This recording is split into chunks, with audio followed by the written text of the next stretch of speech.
Assalamualaikum warahmatullahi wabarakatuh semua. Waalaikumsalam warahmatullahi wabarakatuh. Baiklah, selamat pagi semua. Pagi Pak. Pagi. Sebelum kita memulai pelajaran hari ini, marilah kita berdoa. Ketua, semoga Ya Pak. silakan. Sebelum kita memulai pembelajaran hari ini, marilah kita berdoa menurut saya masing-masing. Berdoa dimulai. Bismillahirrahmanirrahim. Selesai. Baiklah, Bapak akan absen terlebih dahulu ya.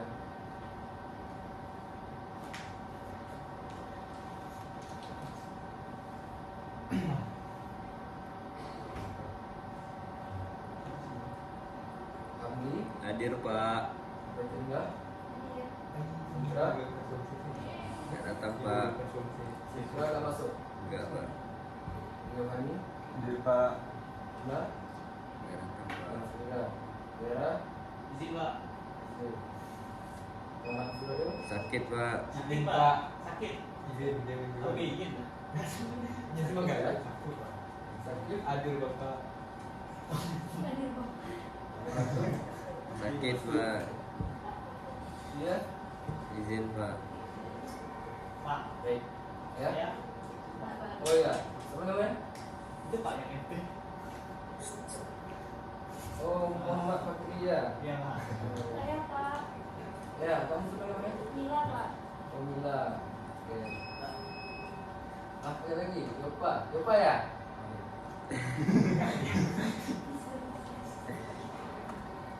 Soalnya kita udah ngomongin kan di pelajaran sebelumnya. Baiklah, kali ini Bapak akan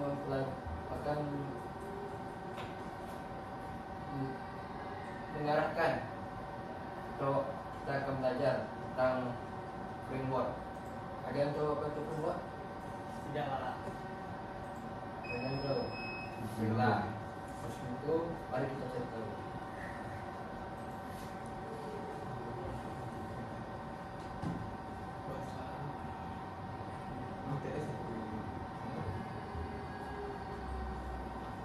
Dan ini Bapak akan menjelaskan sedikit dulu ya tentang framework.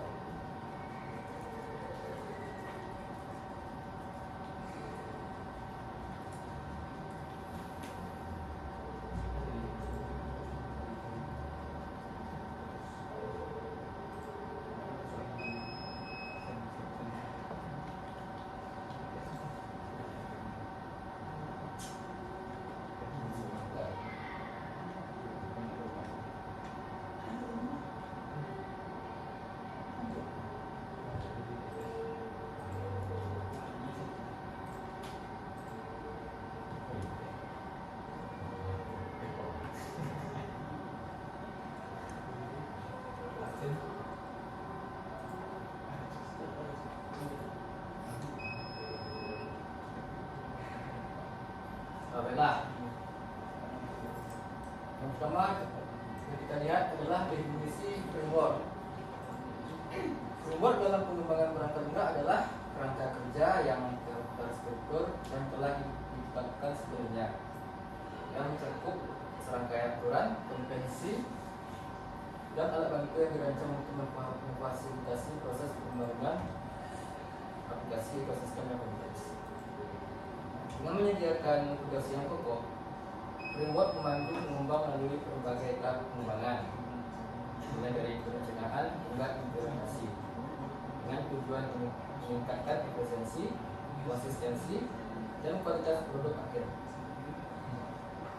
Melalui penggunaan standar desain, pola-pola pemrograman, dan modul-modul yang telah diprogram sebelumnya, framework mempercepat proses pengembangan, mengurangi upaya yang diperlukan untuk membangun komponen-komponen di dari awal, dan memungkinkan pengembang untuk fokus pada fitur unik dan fungsionalitas khusus dari aplikasi yang mereka kembangkan.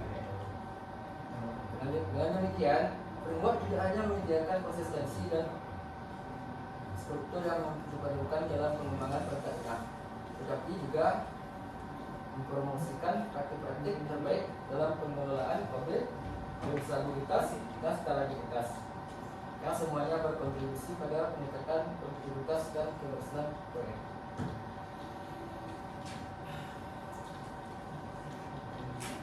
Selanjutnya ada bilang lagi.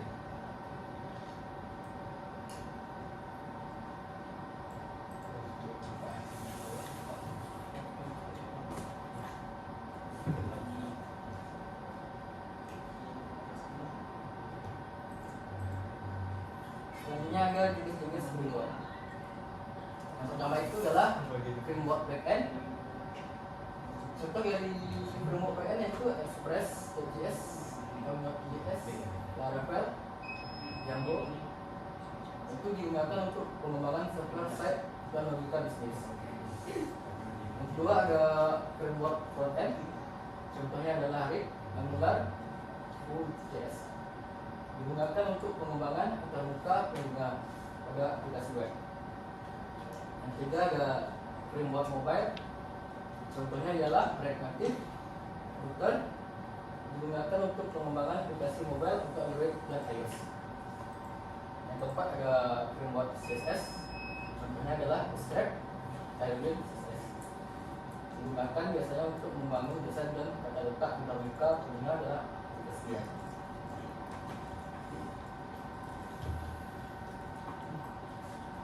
Ini kita akan belajar lebih ke Laravelnya.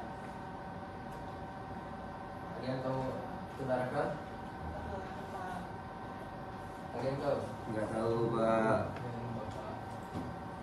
Jadi Bapak akan menjelaskan sedikit tentang Laravel. Laravel adalah sebuah framework web API yang menawarkan fitur-fitur seperti sistem routing yang kuat, ORM eloquent untuk interaksi database, lihat typing engine untuk pembuatan tampilan yang dinamis, middleware untuk penanganan permintaan PHP, serta sistem autentikasi dan keamanan yang terintegrasi. Selain itu, Laravel itu juga menyediakan pengujian otomatis, pengelolaan sesi dan cek ekosistem yang luas melalui PowerShell, utilitas baris perintah artisan yang kuat, dan dokumentasi yang komprehensif menjadikannya pilihan populer untuk pengembangan aplikasi web modern.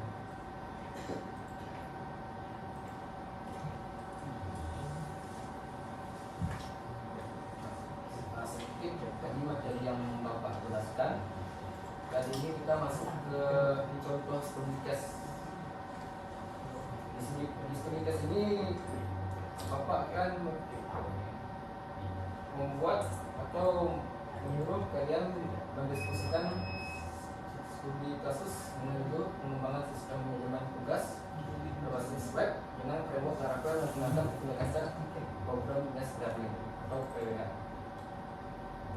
Kali ini Bapak akan membagi dua kelompok, yang sebelah kanan Bapak kelompok 1 dan sebelah kiri Bapak kelompok 2. Yang kelompok 1 itu soalnya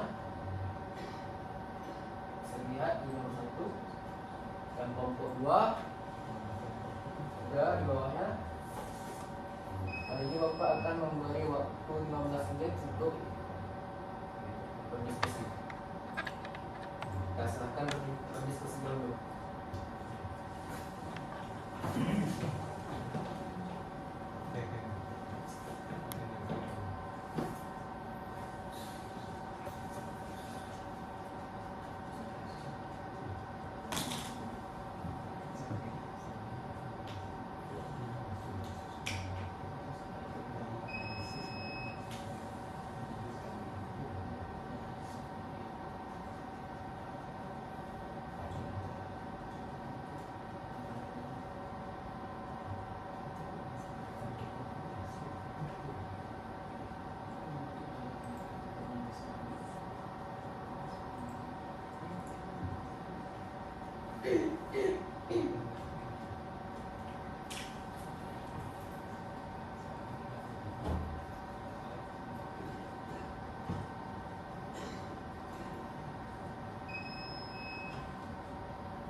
tugasnya kelompok 1.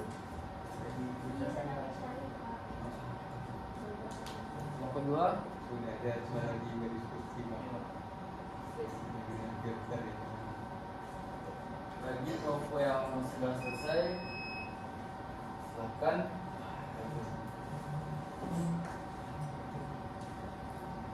untuk mempresentasikan hasil diskusinya. Pak. Baik, kelompok 1 silakan. Apa buat? Oh ya, kelompok 2 ya, maaf.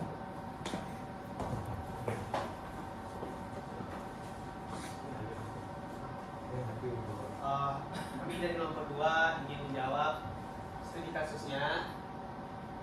Saya Muhammad Fahri ingin menjawab yang nomor 1 dulu.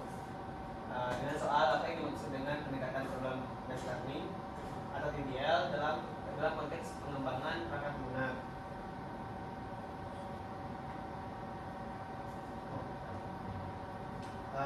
Pendekatan ini dalam konteks perangkat lunak adalah metode pembelajaran di mana siswa belajar melalui pemecahan masalah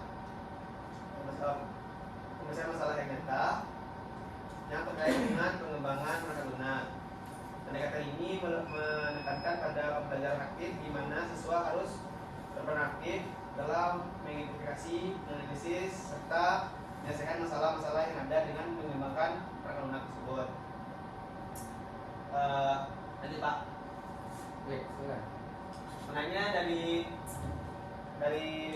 PBL ini punya beberapa prinsip utama dalam pendekatannya. Yang pertama adalah pemecahan masalah. Siswa diberikan masalah yang memerlukan solusi perangkat lunak. Yang kedua adalah pembelajaran berbasis proyek. Ini pembelajaran difokuskan pada proyek atau tugas yang nyata memerlukan pengembangan perangkat lunak. Yang ketiga adalah kolaborasi. Siswa sering bekerja dalam tim untuk menyelesaikan masalah. Yang keempat, pembelajaran aktif. Itu siswa secara aktif terlibat dalam proses pembelajaran. Dan prinsip terakhir adalah pendekatan interdisipliner. Itu PBL dapat mencakup aspek-aspek dari berbagai disiplin ilmu seperti pemrograman, desain terbuka pengguna, manajemen proyek, dan analisa kebutuhan pengguna. Lanjut untuk poin kedua akan dibacakan oleh teman kelompok saya.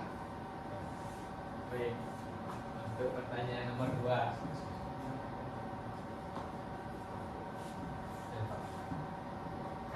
Mengapa memilih framework Laravel untuk mengembangkan sistem manajemen tugas berbasis web dalam studi kasus ini? Baik, ada beberapa poin mengapa memilih Laravel. Yang pertama itu karena kinerjanya yang baik. Yang kedua, kemudahan pengembangan. Yang ketiga, fitur bawaan yang kuat. Yang keempat, pendukung emosi. Yang kelima, komunitas yang aktif. Dan yang keenam, skalabilitas. Itu merupakan 6 poin kenapa tadi memilih Laravel dengan framework yang baik. Sekian dari kami. Baik, itu hasil diskusi dari kelompok 2. Iya. Ya Pak. Ada lagi pendapat lain dari kelompok 1?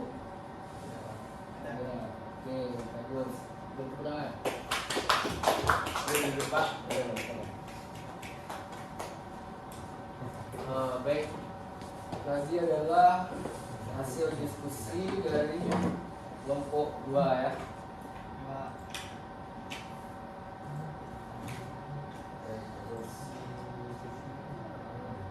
Kali ini Bapak akan menyimpulkan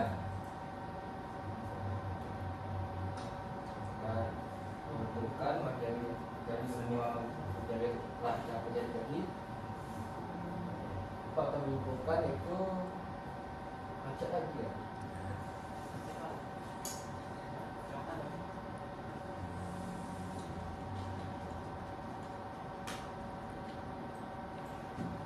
Ya.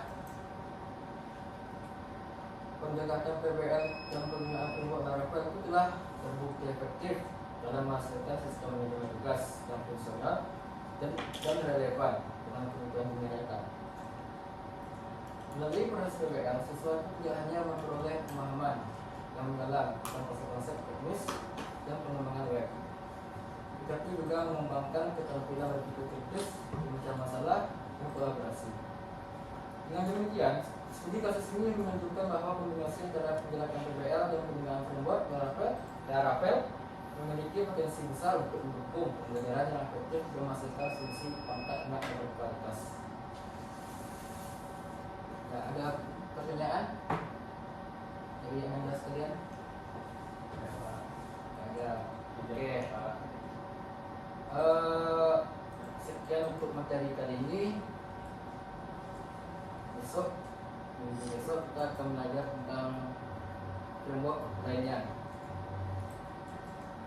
Ya, mari kita tutup dengan Alhamdulillahirabbil alamin.